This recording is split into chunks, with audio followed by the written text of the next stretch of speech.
Assalamu alaikum. Today on Nuran Academy, we discuss Muhasabah, Islamic self-accountability. If you benefit, please support by subscribing and sharing as a sadaqah. When we face a setback, maybe a failed exam, a missed opportunity, or even a tough relationship, what's our first instinct? For so many of us, that finger just points outward, doesn't it? It's almost this comfortable reflex. We start telling ourselves, it's the system, it's just rigged against me. Or, maybe the blame falls on someone else entirely. We might say, the teacher was so unfair, or my manager didn't explain it properly. We convince ourselves we were just put in an impossible situation by other people. The story we tell ourselves is always about these external forces, right? And hey, if all else fails, we can just chalk it up to bad luck, a random roll of the dice. And what's so interesting about this whole process is that in the moment, blame feels good. It's a relief. It protects our ego. But it's such a hollow victory because while it might soothe our pride for a minute, it builds absolutely nothing for our future. But Islam elevates the believer far beyond this default mindset of just shifting blame. It doesn't ask us to go out and find an excuse, no. It asks us to find a mirror. And it presents this incredibly powerful and dignifying alternative, ownership. So let's really contrast these two paths, right? On one side, you have modern culture, which is constantly telling us, sometimes subtly, sometimes not so subtly, to protect our ego at all costs. Never admit you're wrong, never look weak. But then you have what Islam teaches, and it's this revolutionary idea. Audit your own actions, look inward first, and do it with honesty and courage. And that really gets to the core difference. See, excuses, they're all about protecting our comfort right now, that feeling of being right. But muhasabah, this idea of self-accountability, that's about building control over your future. When you actually own your choices, your actions, even your shortcomings, that's when you reclaim the power to shape your own destiny. All right, so let's really dive into this beautiful and, frankly, refined spiritual practice. This is the art of muhasabah, and it is absolutely crucial to get this next part. Its purpose is not to drown you in guilt, not at all. It's to provide you with profound clarity. So what is muhasabah exactly?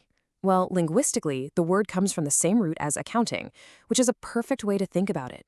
It's the Islamic practice of introspective self-accountability. It literally means taking stock, honestly reviewing your actions, checking in on your intentions, and really assessing the true state of your heart. So what does this actually look like in practice? Well, it's about reviewing your day with radical honesty. It's about admitting your faults, but not with self-hatred, with a sincere desire to get better. And maybe most importantly, it's about correcting your direction before those little mistakes become huge, irreversible problems. And let me say it again, it is never about guilt. It is always about clarity.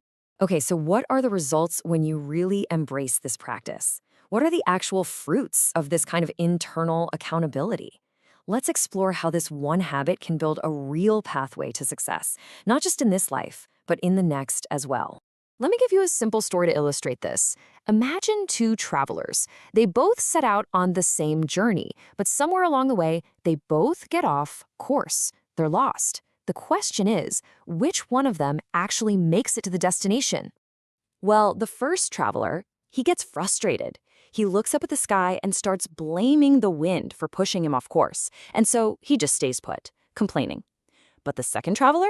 She recognizes she's lost. So what does she do? She pulls out her compass, checks her bearings, and calmly adjusts her course. It's pretty obvious, right? Only the one who actually checks their compass finds their way back. And that is the perfect metaphor for muhasabah. It is our spiritual compass. You see, life doesn't need more blame. It doesn't need more pointing fingers. It needs better navigation.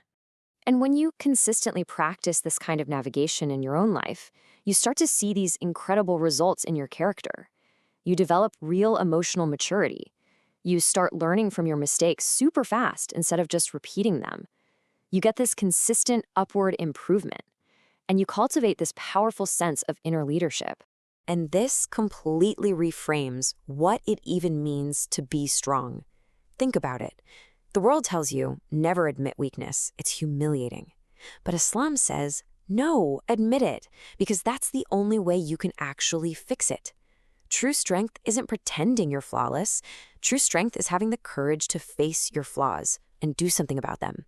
Accountability isn't humiliation, it's power. Okay, so how do we take this powerful idea and turn it from just a theory into a real, practical, daily habit? Because this simple practice, this is what separates the people who just stay the same from those who are constantly growing. It's what separates learners from leaders. Let's make this super practical right now. I want to invite you to actually do this tonight. Before you go to sleep in those last quiet moments of the day, just take a second, pause, and ask yourself a few simple questions. It's just 3 questions. That's all it takes. Number 1, what did I do well today? Acknowledge your wins and thank Allah subhanahu wa ta'ala for them. Number 2, where did I fall short? And be honest here, but without judging yourself harshly. And number 3, and this is the most important one, what one thing will I fix tomorrow? Make a real, concrete, actionable plan. And you see, this tiny daily habit, it connects to a much, much greater reality. Because one day, every single one of us will stand before Allah subhanahu wa ta'ala. And on that day, no excuse is going to speak for you. None. The only things that will matter are your deeds, your intentions, and your sincere efforts to be better.